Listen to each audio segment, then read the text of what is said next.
may be the greatest catch I've ever seen in my life. Okay guys, we are going to be doing something similar to the video we did yesterday, where yesterday we went through and we looked at high stakes fantasy baseball leagues ADP, and then we looked at the rest of season updated rankings from fantasypros.com. Like I said, we are using their rankings because if I try to create my own rankings, it would just be embarrassing. They would be all over the place, and definitely, I guarantee you, their consensus 10-person rankings are going to be a lot more accurate than what I could come up with on my own.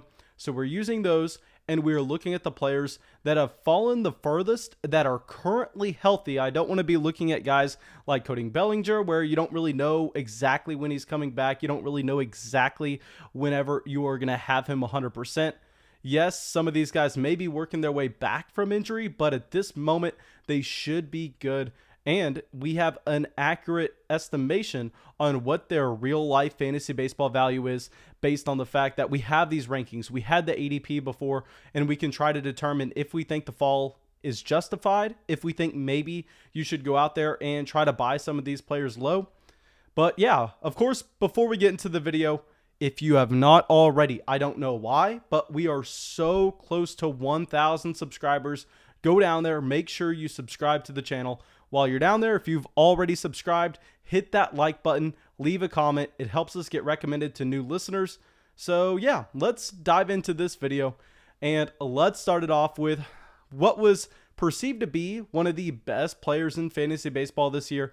Let's go with Fernando Tatis Jr., who was going second overall in almost every single fantasy baseball draft. Now, if you had that second overall pick and you decided not to draft Fernando Tatis Jr., congrats. Let me know who you took there instead. Let me know why you did that, because it was consensus across all high stakes drafters that Tatis Jr. was the second best player on the board.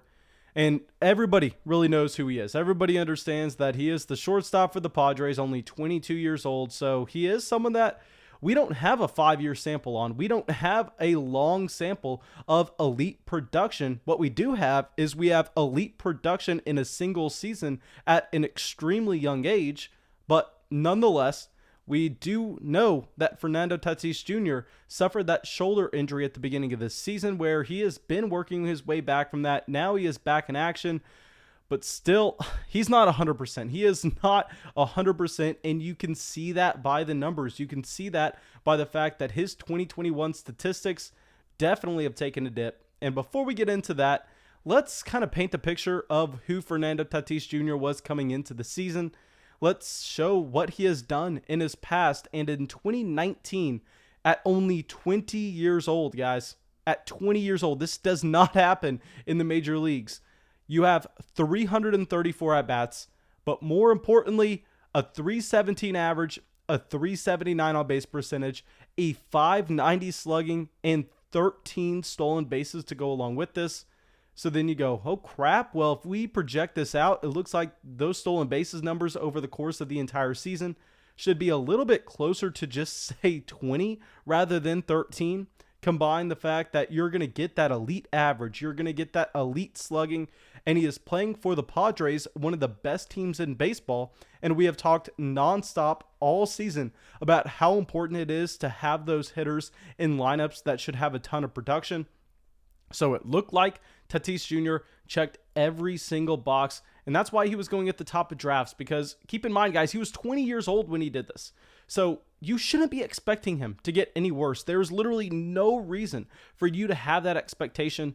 Now in 2020, he did take a small step back, but it was an extremely small sample. I mean, he only had 224 at-bats, where, yeah, the average dipped down to 277. The on-base percentage and the slugging were still both very high. I mean, he had a 366 on base, he had a 571 slugging, and stolen bases were up, actually. I mean, 11 stolen bases and only 224 at-bats. So there, you could be expecting, if you just make that an entire season, 25 stolen bases, which we understand how valuable that is. I mean, players that project to get 25 stolen bases, even if they are going to have a horrible average, even if they can't hit for power at all, they're going to be going high in drafts because nobody can find stolen bases. Now you have a player that's going to be hitting for power in a great lineup that gives you stolen bases. There's a reason he's an elite fantasy baseball asset, even if in 2021 he's had a bad start. Even if in 2021 he suffered the injury, and before the injury as well, he was not looking too hot. I mean, he's only had 43 at-bats, so I want everybody to understand we are still looking at an extremely small sample. We are still looking at such a small stretch that I don't think it's predictive at all going forward. Well, yeah, I mean, the average is down at 163. The on-base is at 265. The slugging's at 326. I mean, he's dealing with the shoulder injury. What are y'all expecting? This should be something that gets much better very soon. So with Fernando Tatis Jr., I mean, right now, Fantasy Pros has him ranked around like the 18th, 19th best player overall. I think that is absolutely ludicrous. I still think that he's a top 10 player in fantasy baseball easily, despite the injury, despite the slow start. I would rather look at that 2019 season where he had elite numbers across the board at 20 years old and go, okay, so we know that he's a great player. We also know that he is in a fantastic lineup. I mean, you have to be all in on Fernando Tatis Jr. Now let's go over to a player that we were not all in on. Michael came out here and he told y'all not to draft him. We echoed him, and I didn't understand his ADP at all. This was Randy Arozarena, who was being drafted at that 45th overall pick. I'm sorry, 54th overall pick.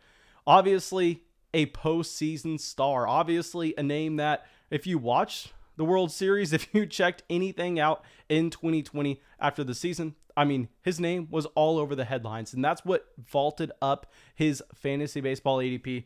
And we came on here and said, guys, I thought fantasy baseball players were smarter than this. I'm the first person to admit, if you go over to an NFC room, if you go over to those people spending thousands of dollars on a fantasy baseball draft, 9 times out of 10, whoever you're looking at is going to be significantly better at fantasy baseball than I am. We are not running away from that. But I was saying, guys, I thought y'all were even smarter than that. How are y'all drafting a player where we don't have a large sample of success with? How are you drafting him this high just based off of a hot stretch that he had in the postseason? And I understand it mattered so much for Tampa. I understand that he was a difference maker. But at the end of the day, sample size is king. 26 years old. It's not a valid excuse going, hey, this is a 23-year-old prospect. He's been in the minors. I mean, every shot he's had, he has produced. I mean, while that last part is true, while every shot he's had, he's produced. You go through in 2020 overall, I mean, he had 64 at-bats, a 281 average, a 382 on base, and a 641 slugging. But that's 64 at-bats. That is absolutely nothing. I mean, in 2019, he only has 20 at-bats in the major league, so can't even look at that. Now, in the postseason, this is what everybody was paying attention to. This is what everybody had their eyes on. I mean, he's had 81 total at-bats in the postseason with a 358 average, 429 on-base percentage, and a 790 slugging. So, yeah, those are elite numbers. But in fantasy baseball, you don't want to be going for the high hitter in the postseason. You want to be going for the guy that we've seen throughout the entire year, throughout 600 at-bats, give you consistent production at a high-end level. And you didn't have that. I mean, what I would really like to do is I would like to go and look at his minor league career. I'd like to look at what he was able to do there. And specifically, let's look at AAA, because you look at the entire minor league, then you go, okay, I mean, some of these games, especially the foreign games, he's playing at like 18 years old. We don't want to be counting those. Let's just count AAA. There, he had a 292 average, a 379 on base percentage. Most importantly, what I want to point out is the slugging is completely different than what he had in 2020, with it all the way down at 466. And that's AAA, guys. So you're going, okay, this is a player that we have a large sample, that he's a good player in the minors, but he is by no means an elite stud. Then he gets to the majors and he has a very hot stretch. Why are you then valuing him as the 5th best player on your fantasy baseball roster? Where in 2021, he's come out and he hasn't been that bad. Just the slugging has completely dipped. I mean, he's not hitting with power at all currently. He's had 68 at-bats, a 279 average, a 338 on base, and a 412 slugging. So here we're looking at him going, yeah, I know he was exciting, guys. I understand that everybody saw him on their TV. I understand that everybody saw him with his extremely hot stretch.